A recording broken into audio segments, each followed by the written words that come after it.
Take a deep breath. Know that you are loved. Take a deep breath. Know that you are loved.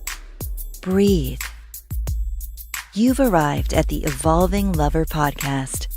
This transmission is brought to you by the Online University of Love and Sexuality. We would love you to receive all of our podcasts and videos at www.uls.online. Now, here is your host, the funny, thoughtful, and loving Steve Burford. Enjoy.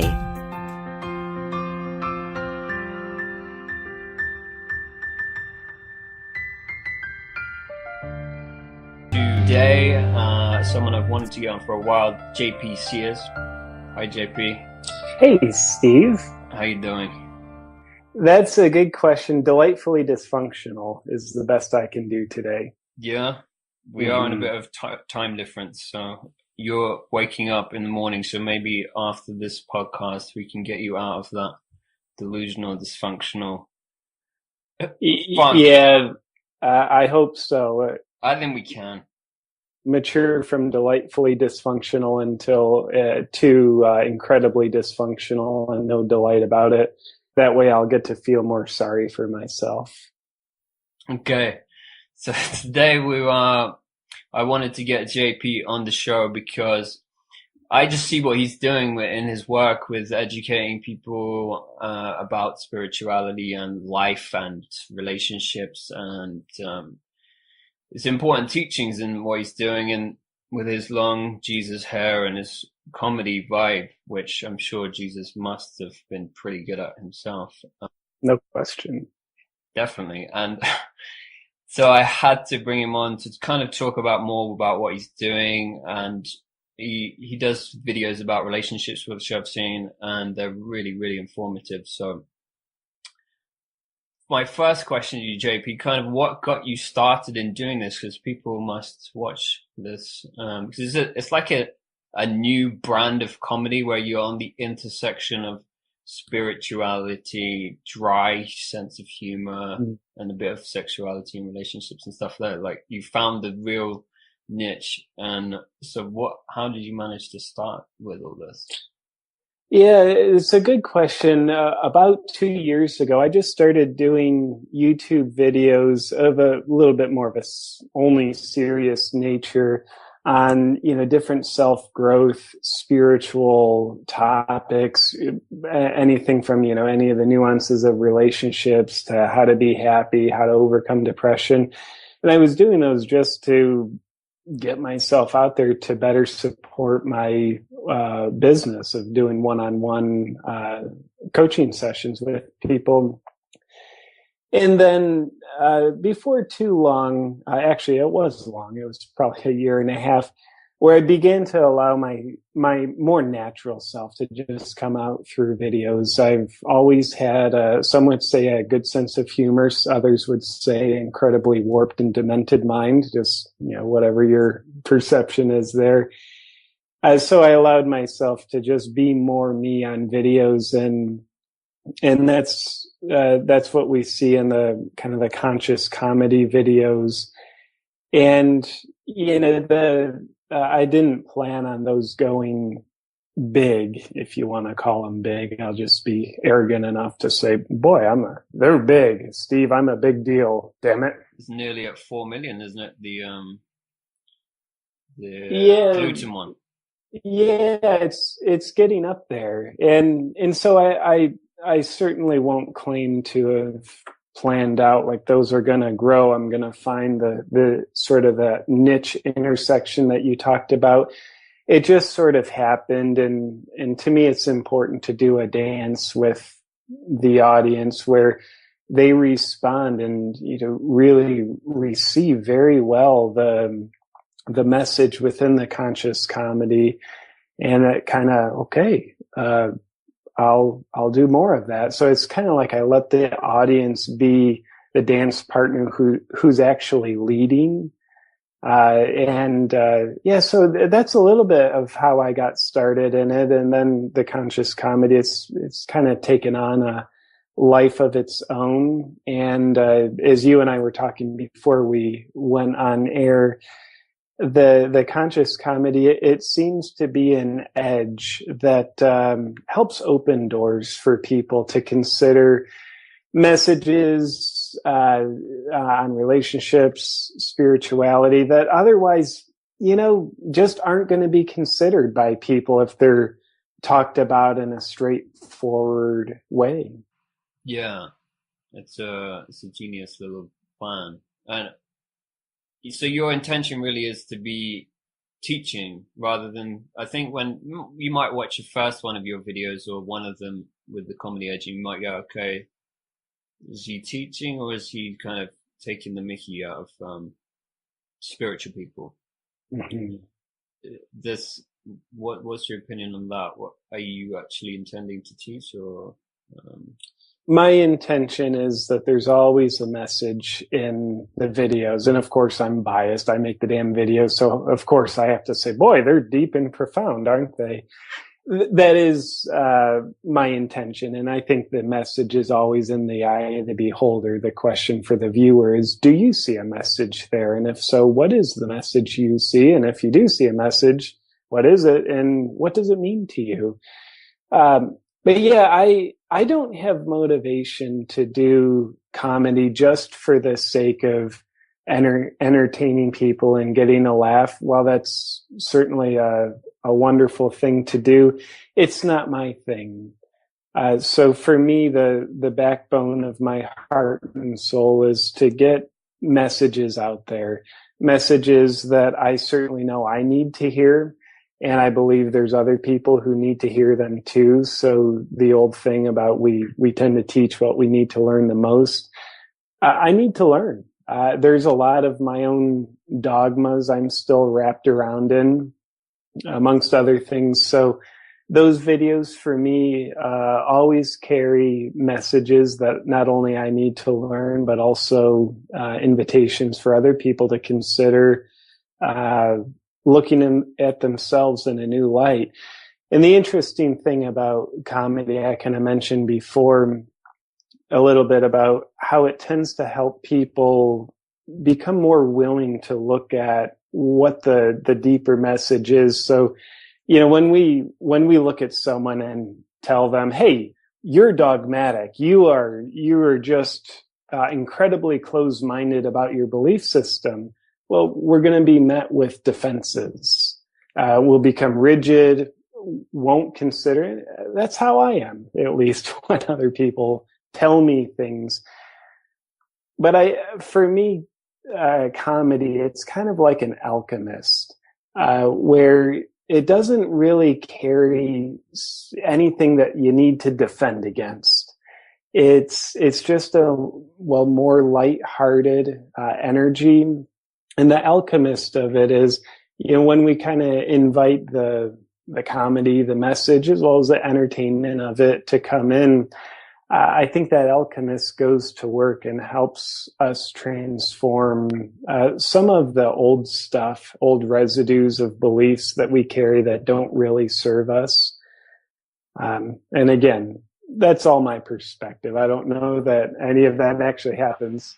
It's a beautiful way of thinking about comedy, because we don't often have that conversation in society where what is comedy, can it be useful for? Obviously it's useful for laughing and letting go of stress, but then I think you've actually what you said there, it's actually a kind of spiritual way of looking at comedy, like how can we actually use it as you're using it to first of all, put us in a state in our bodies where we actually do have a light heart. Like you said, I feel lighthearted when I watch your stuff. And if you have a light heart, then it's going to feel more open. And therefore the message can come in, a lot easier, and you can share that message with friends and you go, this thing was so funny and I learned something from it as well. And yeah, it's powerful. Really powerful stuff. Yeah, and I find it a little, and thank you for that, by the way. It's a lovely compliment. I find it ironic how a lot of us would look at, call it the spiritual realm, and we take away one of the lessons from the spiritual realm that kind of says, don't take life too seriously. And personally, I love that message. Don't take life too seriously. This is all just an illusion. It's obviously a very persistent illusion. It's a very important one. And I think for those of us that value that message, don't take life too seriously, it becomes ironic how we then take a very serious attitude towards our spiritual practice that by definition says don't take life too seriously. So I think there is the proverbial audience out there, the way they've responded to the messages I speak through comedy, it suggests to me that there is a hunger out there for the lightheartedness. Let's not take too seriously these not too serious spiritual beliefs and practices I have. So I personally love the lighthearted message. And by the way, I also know that always being lighthearted, always laughing, that in and of itself is a way of becoming out of balance, deflecting from ourselves. So I know there's the shadow side of comedy, yet I think the world at large, if I could call it that, has quite a hunger and need for the lighthearted comedy, so that we better learn how not to take ourselves too seriously and not to take our beliefs so seriously.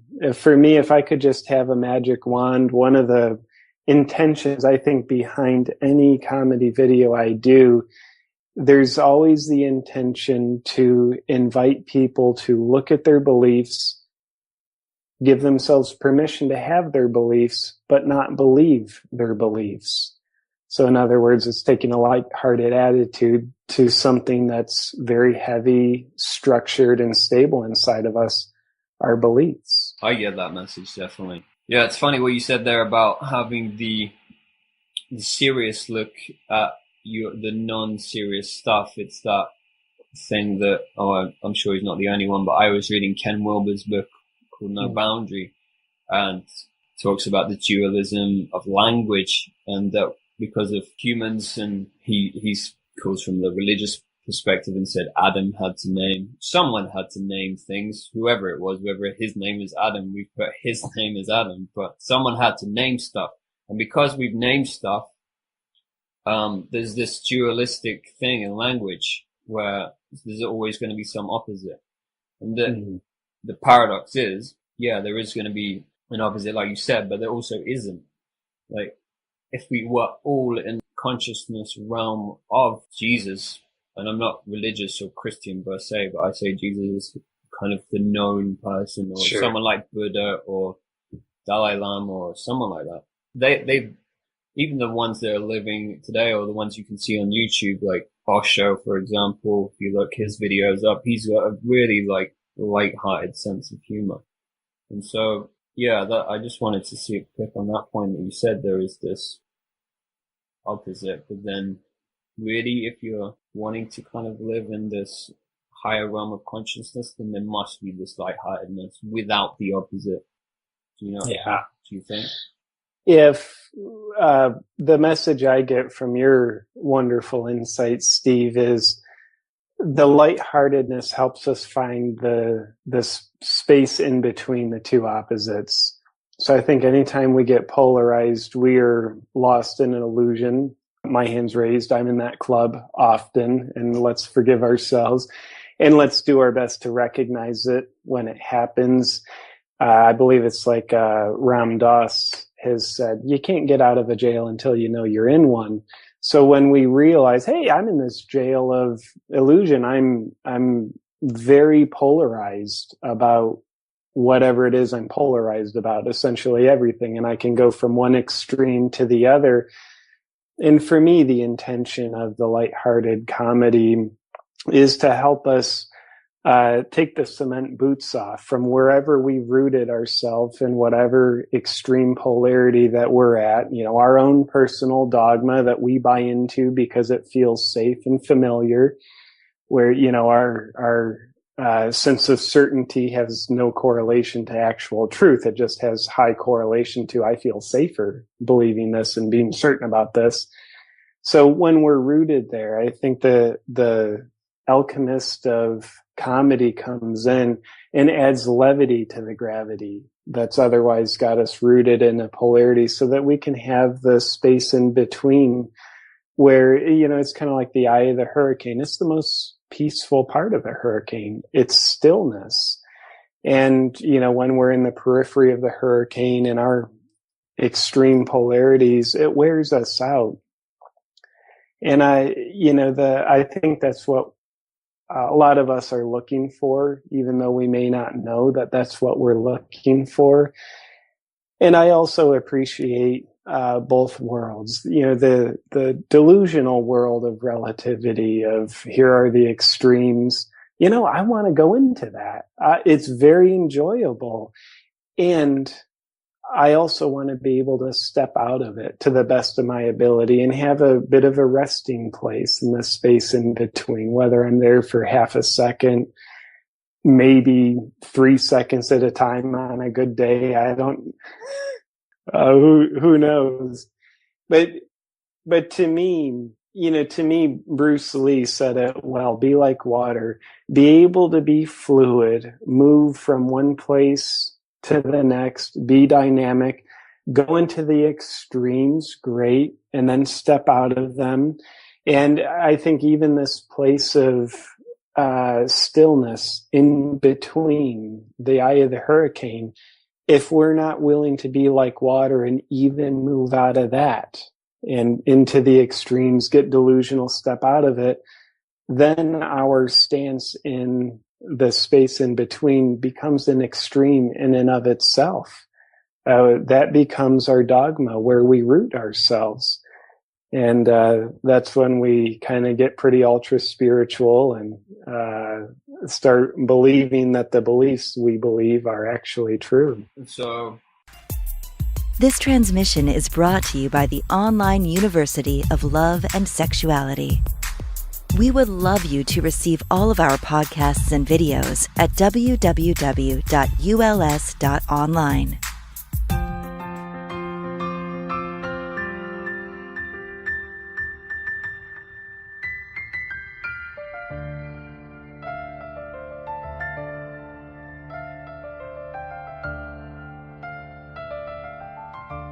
I love Bruce Lee and his work and stuff, and I know that quote, and I'm thinking this comedy, this lightheartedness is almost like the fire that keeps the hardened ice, if we're going with this metaphor, that we can be sometimes, and it brings us back to water. It can be hard when you're in a really tough place, like a really tough place in your life, and to switch on some lightheartedness automatically is hard, but I think it's doable.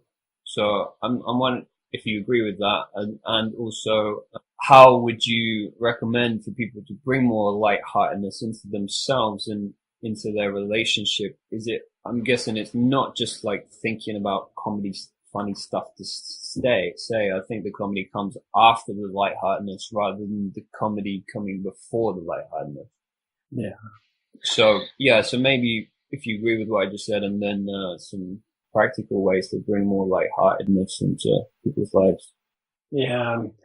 Well, I do agree, at least with how I heard you say what you said. And yeah, I think there is lightheartedness to be found anywhere. I think that's part of our proverbial co-creative power, where lightheartedness is always a matter of how are we perceiving a given situation, and how we perceive the situation or ourself or another person. That's part of our creative power. And I think it's wonderful. And how to get there, like anything meaningful, I think it's super easy to say and more challenging to do, especially when we get emotionally charged. When we get emotionally charged, the intelligent part of our brain, it literally gets de-energized, and it can be quite, when we're in the heat of the battle, or at least we think we're in the battle, even though the battle's probably never existed. So some of what works for me It doesn't work perfectly. It just kind of works. I think is about as good as it can get for me anyway, is I love to borrow the words. I think it was Alan Watts. I'm sure lots of other people have said their version of it. Nothing is as it seems. So when we feel the heaviness going on in our life about whatever we're concerned about, I don't think any of us can be reminded too often. Nothing is as it seems. Look at how I think this is. And then am I willing to go into the wisdom of insecurity and question that? Here's how I think it is. And what if it's just not that? What if it isn't as it seems? What else could actually be the truth of the matter here? You know, it seems like, the world's out to get me. Well, what if that isn't as it seems? Yes, it seems that way, but it isn't that way.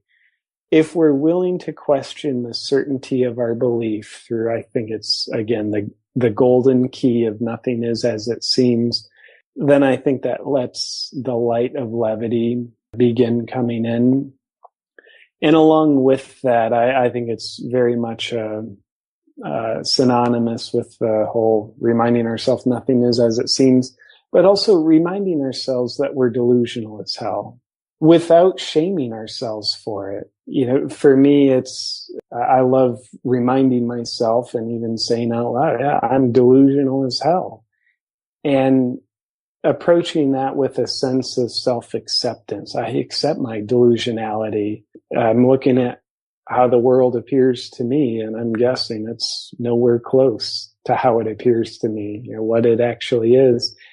And I think we tend to laminate and attach a sense of shame to our delusional selves. You know, you get something wrong, you know, you weren't accurate, you're wrong, you know, you get an F on the test.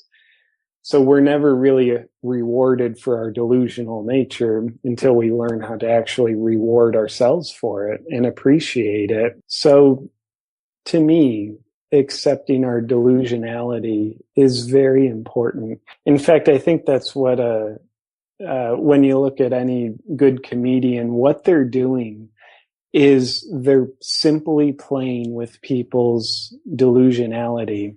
So what gets a laughter response is the comedian, you know, they're setting up the joke and they're getting our minds to think in one direction. And then when the punchline is delivered, all of a sudden what that punchline delivers is something on the opposite end of the spectrum. You know, they get you thinking one way, but they deliver the punchline in a complete opposite direction than what you were thinking. And then that space in between, as we go from what we were expecting to what's actually delivered, that space in between, that's insecurity, that's confusion. That's what creates the emotional response of laughter. And I think that's always a reminder to us that we're delusional. I think that's what's actually being played with. Here's what I think, and then here's the reality of what's delivered. And then we laugh our delusional way to the reality of the joke, if you will. So, you know, I think if we weren't delusional, it would be impossible to laugh. And that would be an interesting way of thinking about it. Yeah. Impossible to laugh if we weren't delusional. Maybe. And that might be a very delusional thing for me to say, but I'm okay with it. That's a really deep question if you even think about it. And what you were saying about nothing is what it seems is very crucial, because I heard it recently, and he definitely wasn't the first person to say it, but Dr. Joe Dispenza at his workshop, he was saying we only see 1% visible light spectrum. So many people can sense other dimensions and other, if they take ayahuasca, for example. I know you've done a video of that. I've taken it, and that certainly makes you see other dimensions. And there's just so much happening outside this third dimensional reality that we can see. And physicists will argue the same point. It's not just taking a sacred medicine or magic mushrooms, or scientists know there's other stuff going on way beyond what we know. So that nothing is what we seems is really on many levels, about its core level, is just saying, take yourself really lightheartedly, because we don't know what's going on around us. It's saying, be more mystical. And on that note, I'll have a little more ayahuasca. By the way, that unicorn licking the top of your head, Steve, it looks like it needs some more water. Anyway, we'll talk about that later. You mentioned mystical. I love that word, and its relative word of mystery. I think mystery is what really fills up our lives with meaning. The more we allow ourselves to be in a relationship with mystery, I think the bigger and more expansive our inner sense actually is. The more we disconnect from mystery, put on the blinders, close our eyes, I'll believe my beliefs, no question about it, because I want to disconnect from the fear that always goes along with mystery.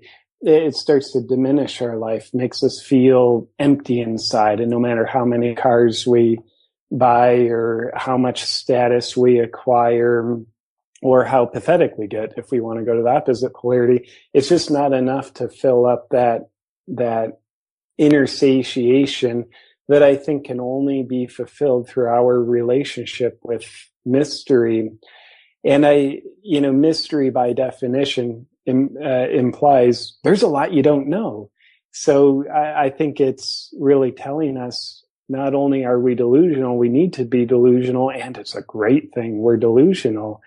It's like, what makes a movie good is how delusional we are about it. If we know all about the movie, we know exactly what's happening, what's going to happen, how it ends. There's a reason why I haven't seen that movie, don't tell me the ending. There's a reason why nobody wants to know the ending. It's because our delusionality helps connect us more with mystery, which gives us more, I think, deeper inner fulfillment. So it's like this great mystical friend of ours, delusionality. We oftentimes treat it like an enemy. We try and rid it. We spray it with pesticides. Let me learn about everything so there's no more mysteries in life. But I think it's really our greatest friend. What do you think the opposite of mystery is then? I was thinking, is it logic? But maybe it's not logic. What do you think it is? Well, I would call it certainty. Mystery is a realm that says, I don't know. Certainty is a realm that says, I know. And when we say, I know, and I'm certain, I think it doesn't at all mean that we actually know. I think it means, I think I know what's going on here. And I think it was Confucius, or one of those old dudes that probably had a long beard, who said, the only thing that I know is I don't know. And in that realm of our human ego has to be afraid of the unknown, anything it can't control, which is everything to do with mystery. It creates a fear response. So of course it's very scary. And I think that's one of the reasons why all of us walking our journey at times will find resistance about going deeper into the mystery of our life.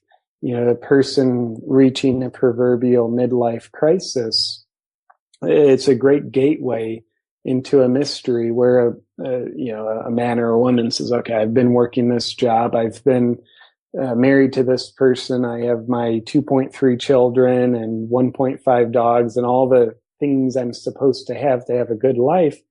But to be honest with you, I don't know who I am beyond these roles I've been playing. And they start to have, this force of nature, kind of creating contractions, pushing them through a birth canal into the mystery of more of who they actually are.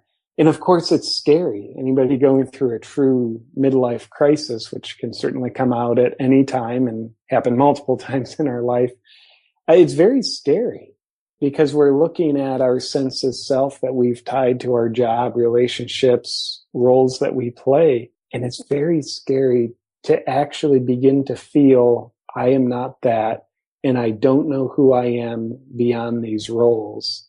I think it's one of the reasons why in the Batman movies, Bruce Wayne's worst enemy is Batman. He's addicted to the role of Batman for many reasons, and yet the more Batman's in Bruce Wayne's life, the more Bruce Wayne doesn't know who the hell he is beyond the role of Batman.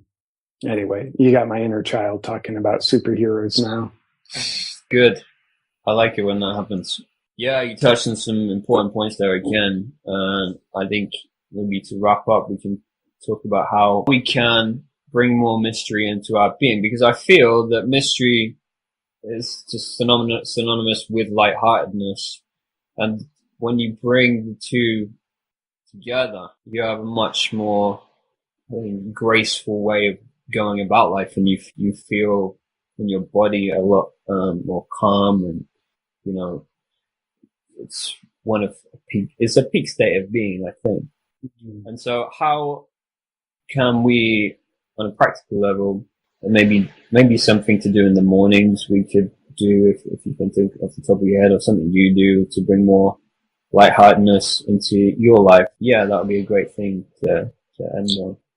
Yeah, well, a thought that comes to my mind it's been very important to me. It's a question I start my day with, and I consider multiple times a day. In fact, I've got a note written on my desk right now with the question, which says, what wants to live through me? What wants to live through me? It's a mystery. I know my ego wants control. It wants to determine what I'm going to make happen in my life, what I'm going to do. And yeah, I need some of that. My ego wants to have a sense of control. And I also do my best to allow something more to come in, whether it's my soul, higher self, spirit, whatever the heck's up there. I believe we're all connected to a deeper purpose beyond our ego's own agenda here. And I think that deeper purpose, it wants to live through us. Just like a newborn baby, nature is pushing it through the birth canal. It wants to go through the birth canal, at least the higher consciousness of it wants to. The question is, how much am I resisting it? So I love the question, what wants to live through me? What I think defeats the question is when we try and answer that with certainty. If I were to sit here and say, Steve, what wants to live through me is conscious comedy through these videos, then I've just created a ceiling. I've just created a sense of certainty. And while that might be true, maybe that does want to live through me.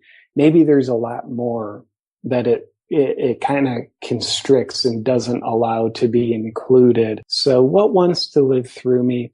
And then one other thing I would invite people to consider, and this is probably not at all foreign territory to you, Steve, is sexuality. If we are in a place of using our sexuality in a truly intimate, surrendered way rather than controlling, I think that's us having a drink of the mystery. For me, true making love is about surrendering control. And when we surrender control, I think that's us swimming in the mystery. We're experiencing something through the intimate connection with the other person that is beyond us. I think the two parts making a whole allows us to have a beautiful drink of something beyond us, which I think is a relative mystery to us. And the more we surrender control and let that happen, I think the more we're dancing in the realm of mystery. Yeah, I agree. I think that's a whole nother separate podcast we could do, or even a training or something. Well, I thank you for your time today, JP. It's been an honor, and I think everyone listening is going to get a lot out of it. So, just for everyone listening or watching, where can they find out more about your work? Yeah, you can jump on my YouTube channel, Awaken with JP. You're welcome to subscribe to my channel. I put out new videos every week, sometimes multiple times a week, and I'd love to stay connected with you all there. Great. Yeah, I thoroughly recommend everyone doing that. He's going to be a great addition to bringing more lightheartedness in your life if you can watch one of his videos a day or week whenever they come out. So thanks so much, JP, for being here. You're welcome, Steve. I appreciate you having me on, my friend. This transmission is brought to you by the Online University of Love and Sexuality. We would love you to receive all of our podcasts and videos at www.uls.online.